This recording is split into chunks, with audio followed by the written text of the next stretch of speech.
నర్సంపేట పట్టణంలో భారతీయ జనతా పార్టీ ఎన్నికల సందర్భంగా నిర్వహించబడుతున్నటువంటి నర్సంపేట జనసభకి అధ్యక్షత వహిస్తున్నటువంటి అధ్యక్షులు మరి ఈ కార్యక్రమానికి ముఖ్య అతిథిగా విచ్చేసినటువంటి పుష్కర్ సింగ్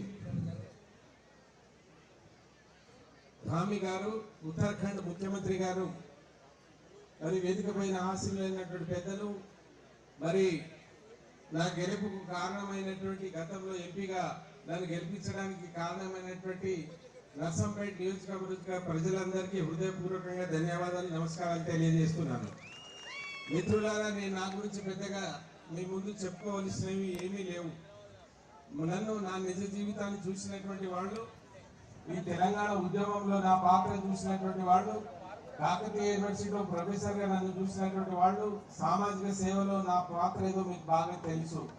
కానీ నేను ఎప్పుడు ఈ నర్సంపేట నియోజకవర్గానికి రుణపడి ఉంటా. అది ఎవరు నమ్మినా నమ్మకున్నా కారణం ఏంటంటే, నేను 2014లో పోటీ చేసినప్పుడు ఇదే మైబాద్ నియోజకవర్గంలోని 7 నియోజకవర్గంలో 5 నియోజకవర్గాలలో ఓడిపోయాం. ఆ రోజు ఆ పార్టీ ఓడిపోయింది. కేవలం ములుగు మైబాద్ మాత్రమే గెలిచింది. కానీ అదృష్టం ఏంటిదో, నర్సంపేట అభ్యర్థి ఓడిపోయినప్పటికీ నాకు 77,000 ఓట్లు ఇచ్చి గెలిపించిన మీకు అందరికి మరోసారి శిరస్సు వంచి నమస్కరిస్తా ఉన్నాను. ఇవాళ చూస్తే అదే జనం, అదే ప్రపంచనం. మీరు 2-3-12 గంటలకు వచ్చి ఇప్పటి వరకు ఎండ కూడా చూడకుండా అడు మోడీ గారి గురించి ఏం మాట్లాడతారు, మోడీ గారు ఏం చేస్తున్నారో అది చూస్తాం, వింటామని. మరి ఇవాళ మనకు వచ్చినటువంటి ముఖ్య అతిథి జార్ఖండ్ బిడ్డ. జార్ఖండ్లో ఎట్లా ఉంటుంది పరిస్థితి మనకు తెలుసు. వారు ఇవాళ ఉత్తరాఖండ్ నుంచి వచ్చినటువంటి ముఖ్యమంత్రి గారు ఇవాళ ఇక్కడ ఉన్నటువంటి బిడ్డల గురించి మాట్లాడడానికి వాళ్ళు ఇచ్చేశారు. మిత్రులారా, నేను ఒకటే హామీ ఇస్తా ఉన్నాను, నాకు వేరే ఆలోచనలు లేవు. నన్ను ఏ విధంగా భద్రం చేసిర్రో ఉద్యమకారునికి ఆ విషయం కూడా మీకు అందరికీ తెలుసు. నాకు ఏ అవకాశం ఇవ్వకపోతే భారతీయ జనతా పార్టీ అధిష్టానం సీతారాం నాయక్ ఒక ప్రతిభను గుర్తించి స్వయాన కిషన్ రెడ్డి గారి ఇంటికి వచ్చి నాయక్ గారు మీకు అవకాశం ఇస్తాం. మీకు గత 5 సంవత్సరాల అవకాశం లేకపోతే ఈ ప్రాంతం ఎంత నష్టపోయిందో మాకు తెలుసు. నేను అందరికీ ఆ పత్రికలు పంచిపెట్టాం. నేను ఏం చేశానో, ఏం చేయబోతాను, ఏం జరిగిందో ఒకసారి చెప్పండి. నర్సంపేటలో ఇన్నేళ్లలో జరిగిన అభివృద్ధి ఏందో చెప్పండి.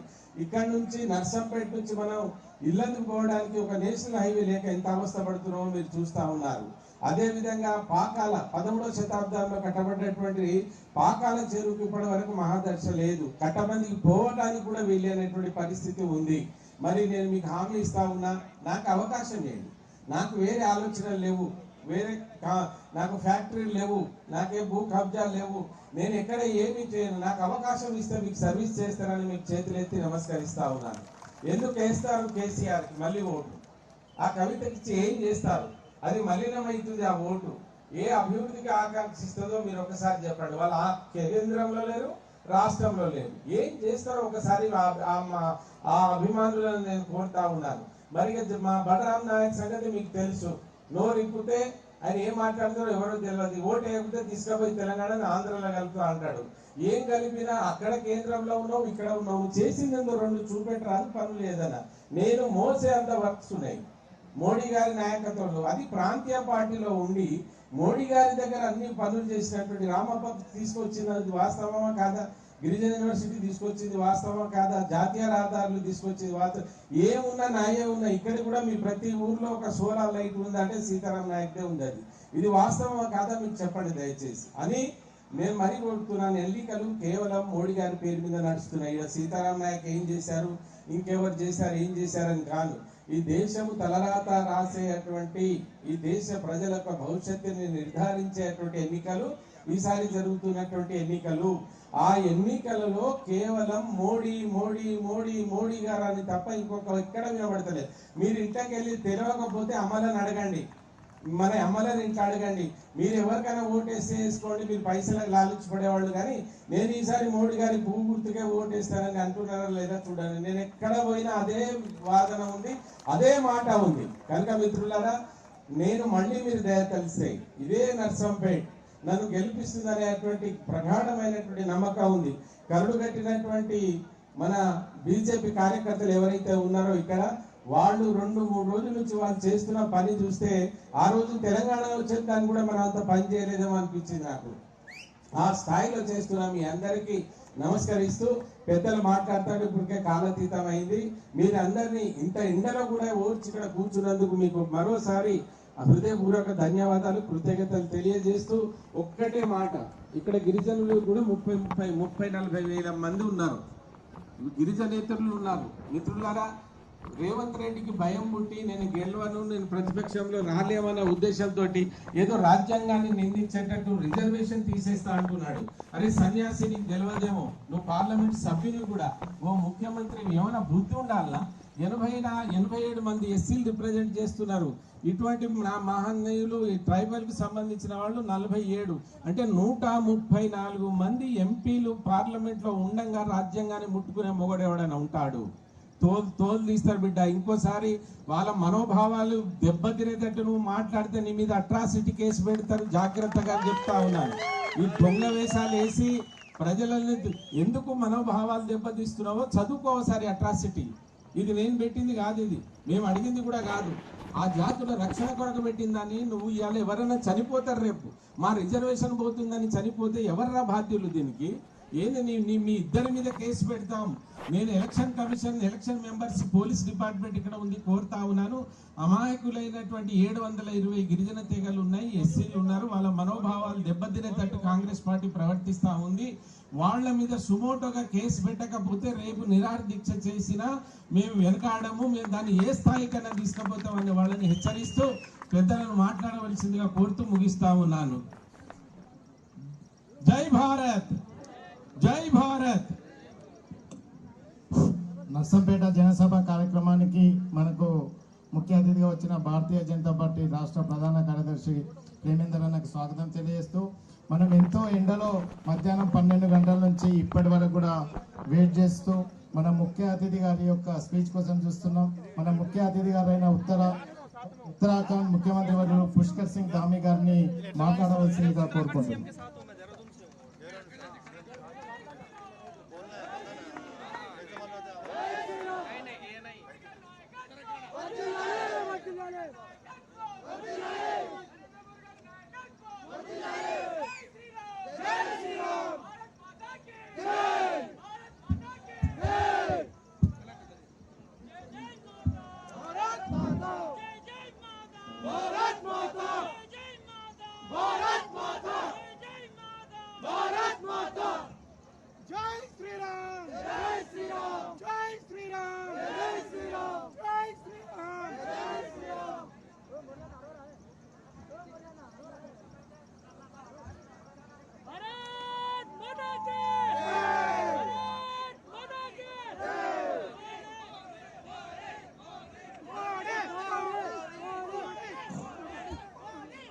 भारत माता की,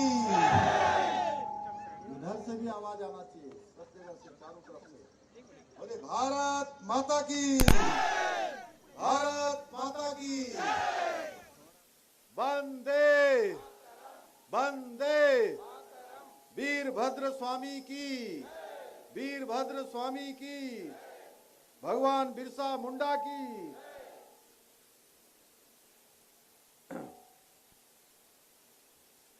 अब मैं हिंदी में बोलूंगा, चलेगा ना? चलो, सब लोगों को अंदुरुकी मेरो नमस्कारम।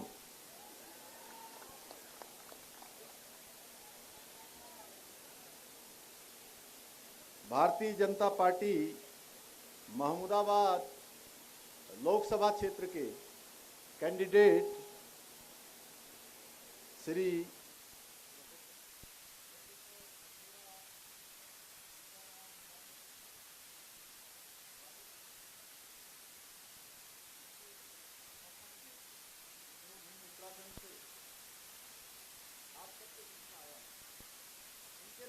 सपोर्ट के लिए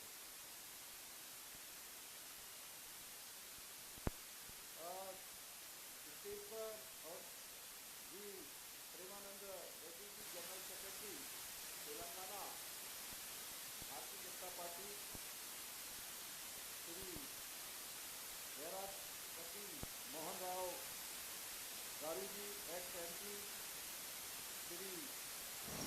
माथीरी Dharmarao garu, Shri Gagula Rani Rudrama Reddy state spokesperson, Shri Mukula Venkata Narayana Reddy garu, Shri Sitaram Kumar garu. Stage पर मंच पर उपस्थित हमारे सभी पदाधिकारीगण, सभी हमारे नेतागण, और मुझे बताया गया है कि दिन में 12 बजे से 12 o'clock आप सब यहां पर उपस्थित हो गए। ऐसे मेरे सभी माताएं, बहनें, सभी मेरे नौजवान साथियों, उपस्थित हमारे मीडिया के सभी फ्रेंड्स, मैं सबसे पहले तो आप सबका देवभूमि उत्तराखंड, आप सब जानते हैं देवभूमि उत्तराखंड, जहां से गंगा निकलती है, जहां से यमुना निकलती है, जहां 4 धाम है, देवों का प्रदेश, देवभूमि उत्तराखंड के मुख्य सेवक के नाते आप सबका मैं अपनी ओर से वेलकम करता हूं, स्वागत करता हूं, सबका अभिनंदन करता हूं। और मैं जिस देवभूमि से आप सबके बीच में आया हूं, आप सब जानते हैं, जिसके कण कण में, जिसके एक एक कण में भगवान शंकर का वास है, देवों का वास है। अभी इसी 10 तारीख से 4 धाम यात्रा, जो पूरे विश्व प्रसिद्ध यात्रा है, पूरे देश की यात्रा है, 4 धाम यात्रा शुरू हो रही है। मैं आप सबको इनवाइट करता हूं, आमंत्रित करता हूं कि आप सब लोग 4 धाम यात्रा में पधार कर देवों के दर्शन करें। भाइयों बहनों, आज मैं आप सभी के बीच में महबूबाबाद लोकसभा क्षेत्र से भाजपा प्रत्याशी प्रोफेसर अजमीरा सीताराम नायक जी के समर्थन में आप सबका आशीर्वाद मांगने के लिए आप सबके बीच में आया हूं। और इन्होंने इस क्षेत्र को काफी आगे बढ़ाने का प्रयास किया है। इस क्षेत्र से इन्होंने जो महत्वपूर्ण काम किए हैं, प्रसिद्ध रामापा मंदिर को पहचान दिलाने के लिए पार्लियामेंट में इस मुद्दे को बहुत प्रखरता से इन्होंने पार्लियामेंट में आप सबकी आवाज प्रखरता से देश के सामने रखने का काम भारत की संसद में किया है। हैदराबाद गैरोली से कोठागुडेम 230 किलोमीटर नेशनल हाईवे का निर्माण इन्होंने करवाया है। मुलुगु जिले में समक्का सरलम्मा के नाम से सेंट्रल जनजातीय ट्राइबल यूनिवर्सिटी की स्थापना आपके अथक प्रयासों से यहां पर हुआ है। इसके साथ साथ रीजनल पासपोर्ट ऑफिस, इसकी स्थापना भी सीताराम जी ने यहां पर कराई है। कोल्हापुर से मंगलुरु के लिए नई एक्सप्रेस ट्रेन रेलगाड़ी इन्होंने चलाई है। एकलव्य आवासीय विद्यालय की यहां पर स्थापना हुई है और BSNL के अनेकों टावर इन्होंने यहां लगाए हैं।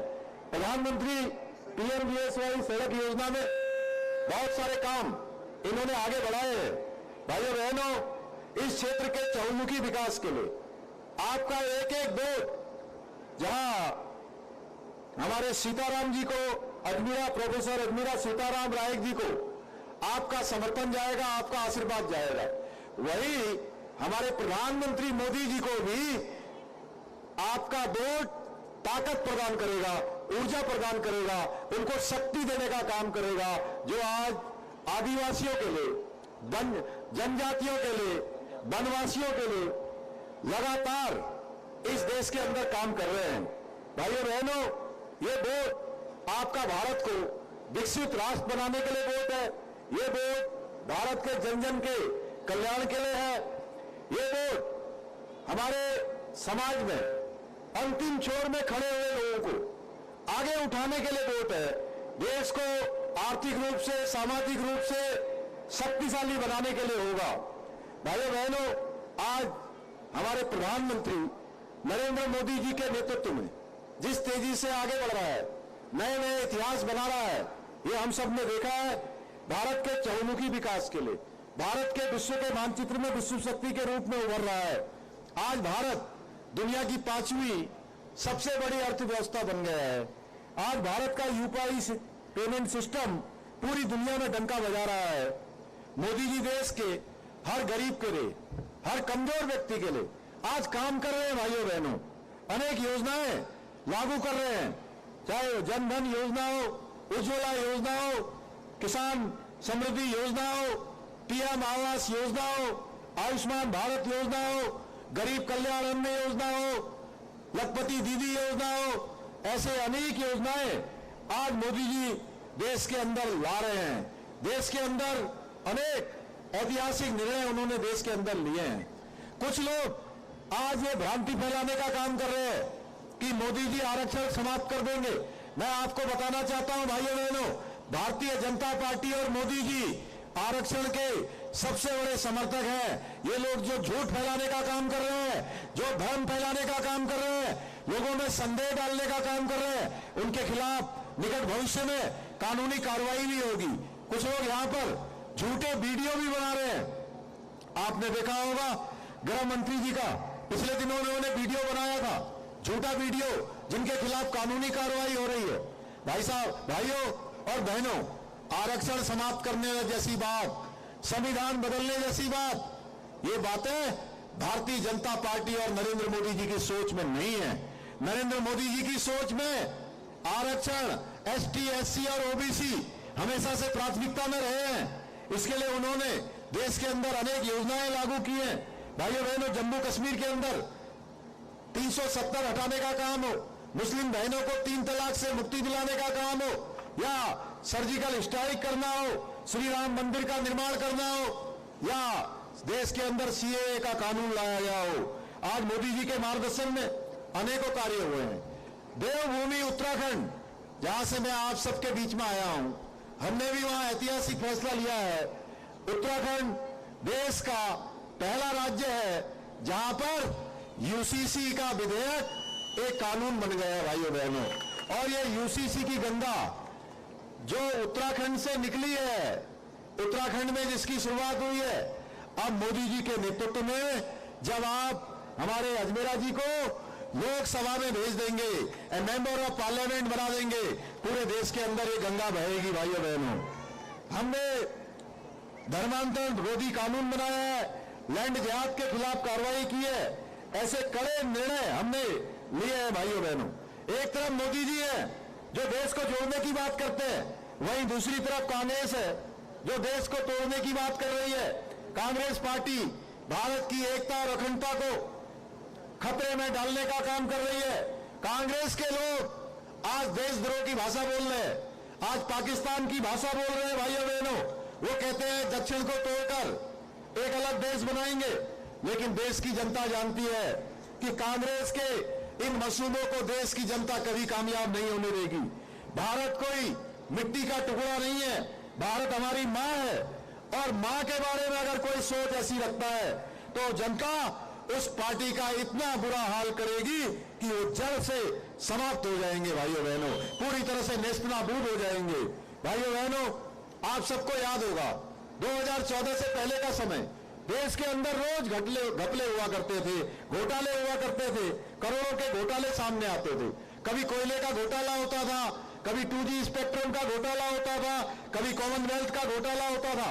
लेकिन मोदी जी के आने के बाद एक भी घोटाला नहीं हुआ है। बताइए, एक भी घोटाला हुआ है क्या?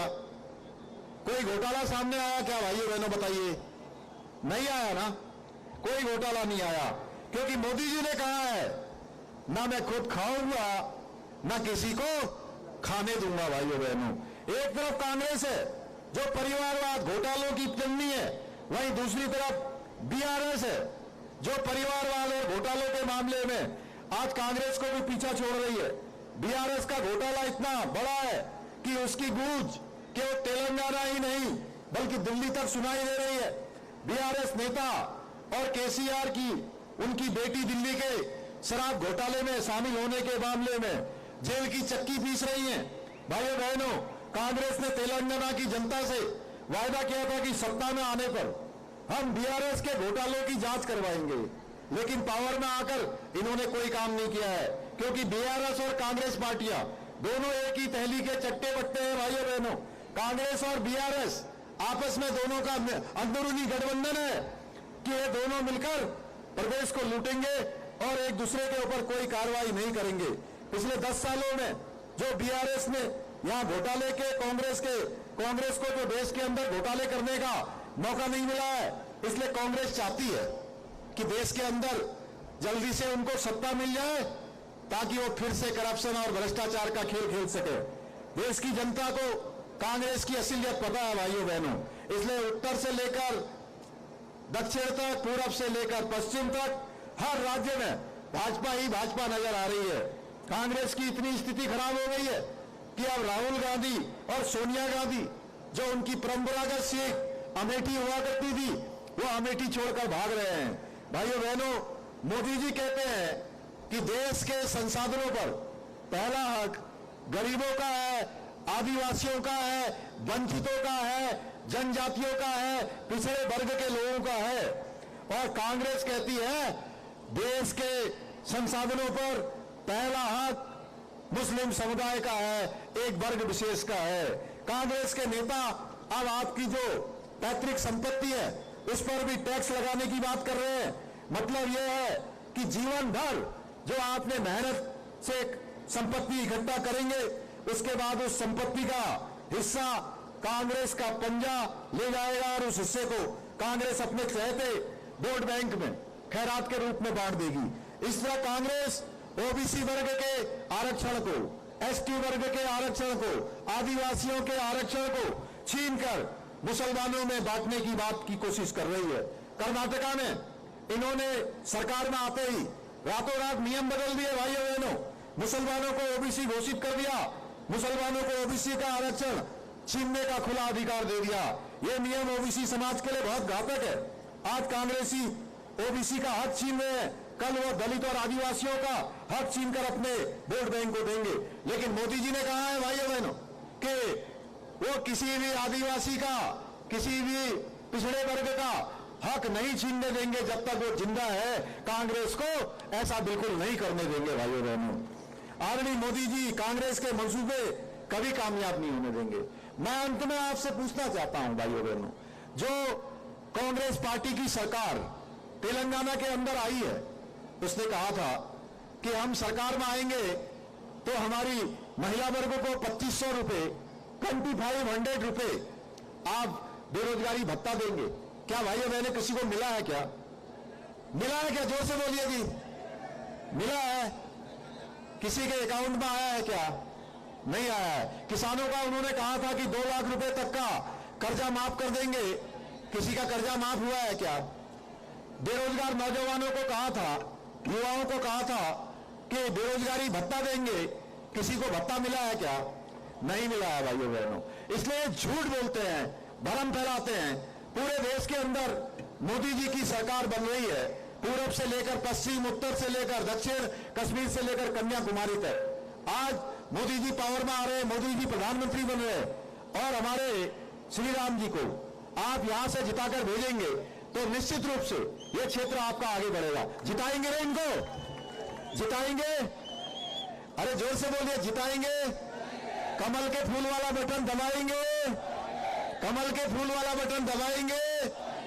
बहुत बहुत धन्यवाद। मुझे पूरा विश्वास है कि आप ये क्षेत्र को आगे बढ़ाने के लिए, यहाँ के डेवलपमेंट के विकास के लिए आप हमारे यहाँ के प्रत्याशी प्रोफेसर अजमीरा सीताराम नायक जी को विजय बनाकर आदरणीय प्रधानमंत्री मोदी जी को तीसरी बार प्रधानमंत्री बनाने में अपना योगदान देंगे। बहुत से काम इन्होंने क्षेत्र के तैयार किए हुए हैं, बहुत सारी योजनाएं इन्होंने यहाँ की शुरू की है, बहुत सारी योजनाओं को इनके दिमाग में है। उन सभी योजनाओं को मोदी जी की सरकार बनने के बाद यहाँ के ट्राइबल क्षेत्र के लिए, आदिवासी क्षेत्र के लिए, इस क्षेत्र की योजनाओं को आगे बढ़ाने का काम आपके माध्यम से होगा। मैं भारतीय जनता पार्टी का एक कार्यकर्ता होने के नाते आप सबके बीच में आपका मत, आपका समर्थन सीताराम जी के लिए मांगने के लिए आया हूं। मुझे पूरा विश्वास है कि आप लोग सीताराम जी को भारी मतों से विजय बनाकर अपना वोट देंगे, ऐतिहासिक विजय करेंगे और प्रधानमंत्री मोदी जी को तीसरी बार देश का प्रधानमंत्री बनाने में इस क्षेत्र से भारी योगदान देंगे। इतना ही आप सबसे निवेदन करते हुए अपनी बात समाप्त करता हूं। धन्यवाद। भारत माता की, भारत माता की, वंदे वंदे वंदे। धन्यवाद।